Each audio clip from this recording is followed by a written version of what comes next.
सबसे पहले तो आपको बहुत बहुत बधाई PCSJ में चौथा रैंक लाने के लिए। ये कैसे संभव हो पाया? जी, तो पहले तो ग्रेटिट्यूड है काफ़ी कि and I am also very grateful कि चौथी रैंक आई मेरी इस फर्स्ट अटैम्प्ट में। और सबसे पहले जो आपकी मेंटल कंडीशनिंग होती है पॉजिटिव होनी चाहिए, जो कि सबसे बड़ा रोल रहा मेरी फैमिली का। और जहाँ तक रही बात पढ़ाई की, तो वो मैंने सेल्फ प्रिपरेशन की है यहीं घर पे जौनपुर में रहते हुए। और स्टैंडर्ड बुक मटेरियल्स और स्टैंडर्ड नोट्स जो कि मेरे लॉ डिग्री के दौरान तैयार किए गए थे, उनको ध्यान में रखते हुए और पर्टिकुलरली यूपी PCSJ की रिक्वायरमेंट्स को देखते हुए, उनके कोर्स को देखते हुए, नोटिफिकेशन में जो भी आपके सिलेबस प्रिस्क्राइब्ड है उन सभी को ध्यान में रखते हुए अकॉर्डिंगली प्रिपरेशन की और थैंकफुली ये रैंक प्राप्त हुई मुझे। ये कहाँ से आपकी प्राइमरी एजुकेशन कहाँ से हुई और वहाँ तक का सफ़र कैसे तय किया बेंगलुरु तक? तो क्लास 2 तक यहीं मेरी पढ़ाई सेंट्रल पब्लिक स्कूल वन विहार रोड जौनपुर से हुई। उसके बाद सेंट जॉन स्कूल जौनपुर में शिफ्ट हो गए क्लास 3 से क्लास 10 तक। एंड थैंकफुली क्लास 10 में मैं डिस्ट्रिक्ट टॉपर रहा। उसके बाद पापा जो कि बैंक में अभी प्रेजेंटली उप क्षेत्र प्रमुख हैं, उस टाइम पे उनके प्रमोशंस और ट्रांसफ़र्स की वजह से दिल्ली में मेरी क्लास 12 की पढ़ाई हुई, जिसमें फॉर्चुनेटली मुझे डिस्ट्रिक्ट दिल्ली टॉपर होने की अपॉर्चुनिटी मिली। और उसके बाद फिर मैंने क्लैट दिया और I was fortunate to secure a seat into NLSIU Bangalore. और वहाँ से फिर मेरी 2017 से 2022 तक BL LB ऑनर्स की डिग्री हुई। और नोटिफिकेशन आते ही मैं तैयारी में लग गया और अब फॉर्चुनेटली ये रिज़ल्ट्स आए हैं। ये बताइए, ये प्रेरणा आपको कहाँ से मिली जुडिशियली में? आजकल लोग IAS IPS बनने के लिए ज़्यादा बच्चों में रहता है इंटरेस्ट।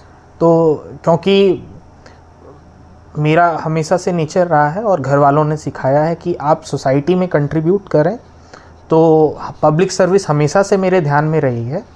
और क्योंकि मैं फर्स्ट जनरेशन पर्सन हूँ और लॉ आज इनफैक्ट जो हमारा लॉ है वो विक्टोरियन और काफ़ी हद तक कॉलोनियल लॉज पे बेस्ड है, उनको देखते हुए ये हमारे लिए थोड़ा सा नया पड़ता है, जिसको मेरे फैमिली ने पर्टिकुलरली मेरे फादर ने इंट्रोड्यूस किया कि कैसे अलग अलग पहलू हैं हमारे समाज का, एक अभिन्न अंग है न्यायपालिका। उसको देखते हुए और ख़ासकर यह भी ध्यान में रखते हुए कि न्यायपालिका का काम जो कि न्याय देना है वो अपने आप में एक नोबल प्रोफेशन है। बात इस चीज़ की नहीं है कि आप किस पोजीशन को देखते हैं या पैसे के पीछे भागते हैं। जब आप लोगों के प्रति न्याय करते हैं तो आप उससे बड़ी कोई चीज़ कर ही नहीं सकते हैं।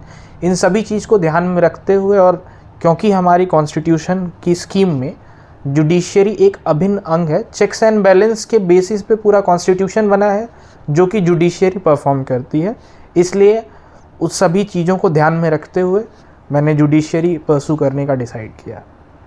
परिवार में और कौन कौन लोग हैं, क्या है? जी, मेरे फादर हैं श्री सुनील कुमार, वो union bank of India Ghazipur में उप क्षेत्र प्रमुख हैं। मेरी मम्मी श्री सरभा देवी गृहिणी हैं। मेरे सबसे बड़े भाई श्री अमित कुमार सिंह अभी प्रेजेंटली कृषि वैज्ञानिक हैं, कृषि विज्ञान केंद्र अमित जौनपुर में। और मझले भाई श्री अंकित कुमार सिंह, वो IIT कानपुर से पढ़कर एक्सेंचर जापान में प्रेजेंटली काम कर रहे हैं।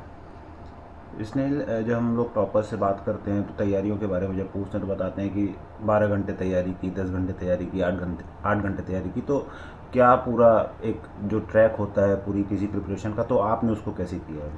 जी, वैसे तो मतलब उनके टाइमिंग्स जो भी आपने बताए हैं वो रफली कोइंसाइड करता है, ब्रॉडली 10 घंटे 12 घंटे। लेकिन मेरा फोकस ये नहीं था कि आप 10 घंटे पढ़ें या 12 घंटे पढ़ें। ये सबसे ज़रूरी कि जो आप पढ़ें, चाहे वो 6 घंटे पढ़ें चाहे आप 14 घंटे पढ़ें, आप जो पढ़ें पूरे मन से उसी को पढ़ें और सही से पढ़ें। तो इसी पे फोकस रहता था कि एक टाइम बाउंड मैनर में टारगेट रखें कि सपोज़ कर लीजिए कि एक हफ्ते में अगर आपको कॉन्स्टिट्यूशन की चीज़ें पढ़नी है तो आपको फिर वो एक हफ्ते में, अगर आपने रियलिस्टिक टारगेट रखा है, एक हफ्ते में ख़त्म होनी चाहिए वो टारगेट था। ना कि उदाहरण के तौर पे हम 12 घंटे पढ़ लें या दिन के 7 बजे उठें, 9 बजे तक पढ़ें, फिर 10:30 बजे से पढ़ें। ये सब ना करके आप अपना माइंड कंडीशन करें और उसके अकॉर्डिंगली मेरा प्लान रहा। आपने कोचिंग की, सफलता के पीछे क्या कोचिंग की या घर पे सेल्फ स्टडी की? तो जी, मैंने इस पूरे एग्ज़ाम के दौरान सेल्फ स्टडी की है, क्योंकि हम सीखते हैं और हमें सिखाया जाता है सोक्रेटिस का मॉडल ऑफ लर्निंग, जिसमें ये होता है कि आप क्वेश्चन पोज करते हैं किसी भी चीज़ों को सीखने के लिए, तो वो लर्निंग के लिए one of the best methods माना गया है, जिसके लिए सेल्फ लर्निंग सबसे बेस्ट रूट माना गया है उसको देखते हुए। और क्योंकि लॉ डिग्री मैंने अच्छे से उस टाइम मेहनत की थी, तो उसको देखते हुए मैंने पूरे इस दौरान सेल्फ स्टडी की। अगर हम बात करें कोटा की, जहाँ पे पूरे देश भर के बच्चे कोचिंग करने जाते हैं, इस समय सुसाइड के केसेस बहुत आ रहे हैं।